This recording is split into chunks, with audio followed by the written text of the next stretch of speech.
नमस्कार, स्वागत आहे तुमचं सुरेखास रेसिपी मध्ये। तर आज मी बनवणार आहे कच्च्या पोह्याचा टेस्टी असा नाश्ता। तर त्याच्यासाठी इथे मी 2 वाटी कच्चे पोहे घेणार आहे।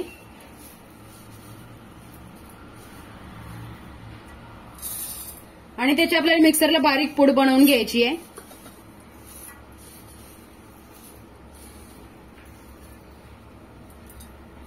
आधी 1 वाटीचीच पूड करते। तर हे बघा, थोडीशी जाडसरच पूड करायची आहे, जास्त बारीक नाही झालं तरी सुद्धा चालेल। तर आता हे मी साईडला ठेवते आणि आपण इथं गॅस चालू करूया। तर ज्या वाटीने आपण पोहे घेतले होते त्याच वाटीने आता मी पाण्याचं प्रमाण घेणार आहे। तर 2 वाटी पोहे घेतले होते म्हणून आपल्याला 4 वाटी पाणी घ्यायचं आहे।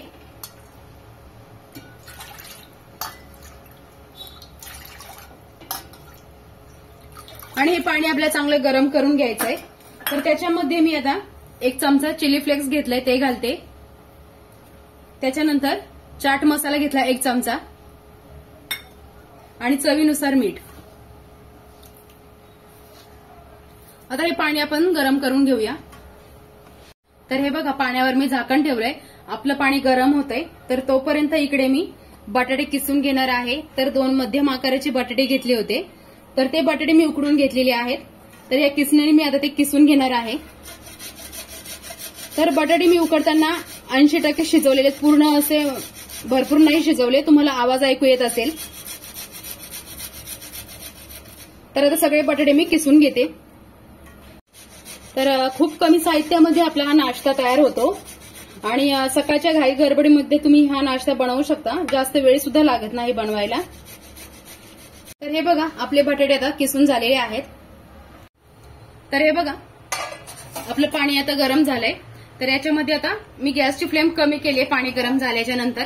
आणि आता आपण असं थोडं थोडं घालून चिली फ्लेक्समुळे मला ठसका आला, तर थोडं थोडं असं घालून मिक्स करूया। आणि याच्यामध्ये गोळे अजिबात राहिले नाही पाहिजेत, त्याच्यामुळे आपल्याला सारखं हलवत राहायचंय। तुम्ही बघा, लगेच आता हे घट्ट होत चाललेलं आहे। तर एकसारखं हलवत राहायचं आहे, म्हणजे त्याच्यामध्ये गोळी अजिबात राहणार नाही पोह्याची। आणि कच्चे पोहे आहेत त्याच्यामुळे ते त्यातला कच्चापणा सुद्धा निघून जाईल।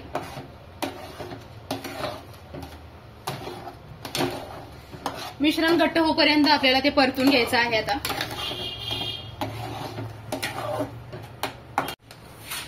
तर हे बघा, आता हे घट्टसर झालेलं आहे। तर आता मी गॅस बंद केलाय आणि इथे एक मोठी परात घेतलेली आहे। तर या परातीमध्ये मी काढून घेते आणि थंड करून घेऊया।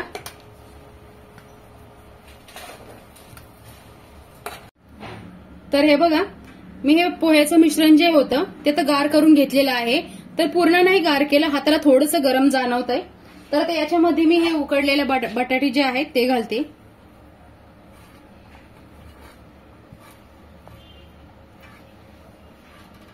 त्याच्यानंतर इथे मी कोथिंबीर बारीक चिरून घेतलेली आहे ती घालते।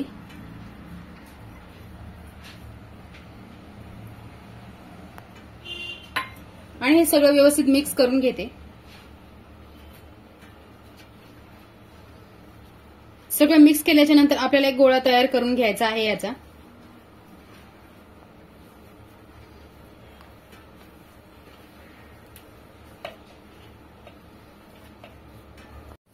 तर हे बघा, इथे मी आता एक गोळा तयार करून घेतलेला आहे आणि हाताला थोडंसं आता तेल लावते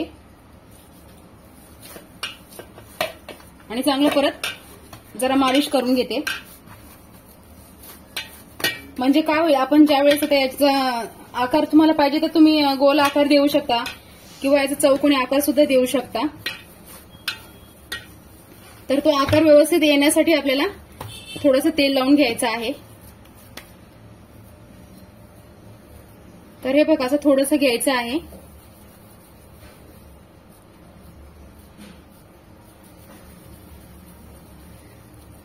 आणि मी जरा असा आकार देणार आहे।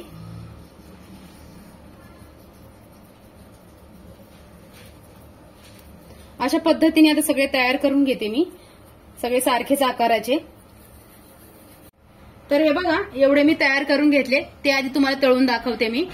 तर इथे तेल सुद्धा कढईमध्ये गरम झालेलं आहे आणि तेल गरम झाल्यानंतर मी गॅसची फ्लेम जी आहे ती मध्यम ठेवलेली आहे. तर आता कढईमध्ये जेवढे बसतील तेवढे मी आता कढईमध्ये घालते.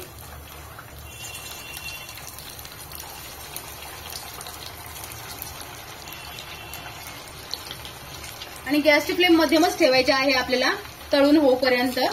मोठी अजिबात करायची नाही, नाहीतर मग काय होईल, आतमधनं कुरकुरीतपणा येणार नाही, म्हणून गॅसची फ्लेम आपल्याला मध्यमच ठेवायची आहे. तर कढईमध्ये आता जेवढे बसलेले आहेत तेवढे मी आता कढईमध्ये घातलेले आहेत. तर आता बुडबुडे कमी होईपर्यंत आपण पलटी करायचं नाही. जेव्हा बुडबुडे कमी होतील तेव्हा आपण पलटी करून घेऊया. तर हे बघा, बुडबुडे आता कमी झालेले आहेत. आता मी पलटी करून घेते आणि तुम्ही बघू शकता की खाली अजिबात चिटकले नाहीत, सहजपणे आता हे निघालेले आहेत. तर रंग बदलूपर्यंत आपल्याला छान असे मस्त तळून घ्यायचे आहेत. एक साइड तळायला आपल्याला 2 ते 3 मिनिटं लागलेली आहेत. तर हे बघा, तळून झालेले आहेत. आता मी काढून घेते. तर छान असा त्याचा सुगंध आलेला आहे आणि तुम्ही बघू शकता रंग सुद्धा किती छान आलेला आहे. तर खूप टेस्टी लागतात हे खायला. तेल चांगलं निथळून घेऊया आणि एका डिशमध्ये काढून घेऊया.